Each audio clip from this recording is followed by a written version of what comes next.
खेसारी लाल यादव का अफेयर निकल के आया सामने। ऐसा क्या हुआ कि जो खेसारी लाल यादव की पत्नी खेसारी लाल यादव से हो गई नाराज। खेसारी लाल यादव की वाइफ उनके फोन चेक करते समय उस फोन में ऐसा मिला जिससे हो गई नाराज।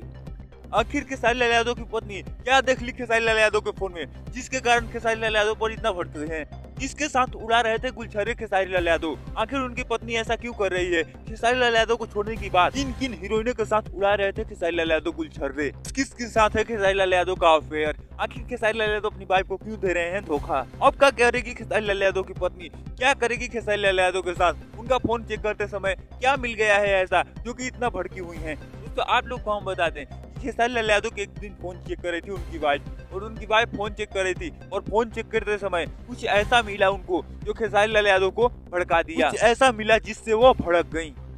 जिन जिन हीरोइनों से बात करते हैं खेसारी लाल यादव, सारा कल्ला चीठा खुल गया खेसारी लाल यादव का। ऋषभ भी हो गया खेसारी लाल यादव से गुस्सा। खेसारी लाल यादव से बात नहीं करेगा उनका बेटा ऋषभ।